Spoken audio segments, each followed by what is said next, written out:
sommes à Serrières-en-Chautagne, une petite commune de Savoie, de 1200 habitants. La problématique, c'est que nous avons des locaux commerciaux vides. Alors en fait, jusqu'à maintenant, on ne faisait pas trop attention, mais depuis que nous avons réussi à remettre en place une boulangerie, on se rend compte que c'est quand même pas exceptionnel d'avoir des locaux vides, parce qu'on a une super dynamique qui s'est créée depuis cette ouverture. Et on voudrait profiter de cette dynamique pour qu'elle se développe, on va dire, sur tout le centre-bourg. On a sollicité donc la CCI. La commune a pris la décision d'acheter les locaux vides, mais après on s'est dit qu'est-ce qu'on en fait.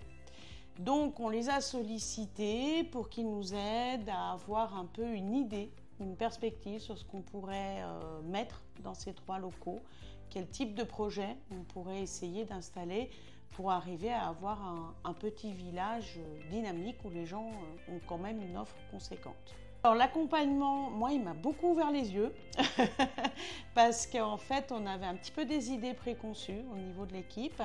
Et donc la CCI nous a fait un questionnaire d'abord pour les habitants, qui a été, je trouve, plutôt, pour ma part, intéressant, et je ne m'attendais pas à ce que la population joue le jeu comme ça. Et ensuite, il y a eu aussi un questionnaire auprès des artisans et commerçants de la commune.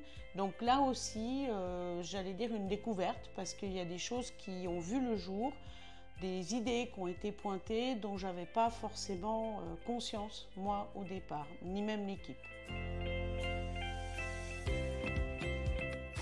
De Serrières-en-Chautagne a sollicité la Chambre de commerce de la Savoie pour l'accompagner dans sa stratégie de reconquête des locaux commerciaux, pour maintenir la vocation économique et commerciale de ce centre-bourg, suite notamment à la plantation d'une boulangerie qui a redynamisé ce centre-bourg. L'accompagnement de la CCI Savoie s'est déroulé en 2 étapes. Un premier diagnostic sur le fonctionnement de l'appareil commercial.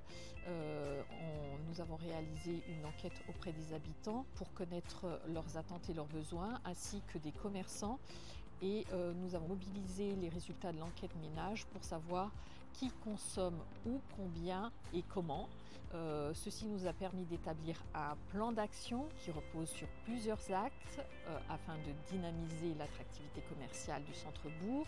Donc l'axe de l'aménagement urbain, l'axe de la mobilité, celui de l'animation commerciale ou de l'animation plus générale et l'accompagnement des porteurs de projets qui pourront potentiellement occuper ces locaux d'activité.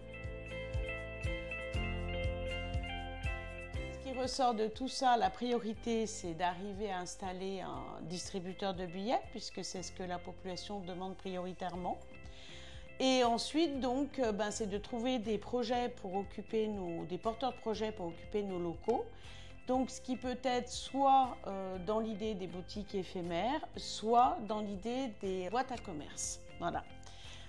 Tout ça, en fait, pour nous, s'inscrit aussi dans un programme plus global, puisque dernièrement, donc, l'État nous a intégrés dans le programme Village d'avenir.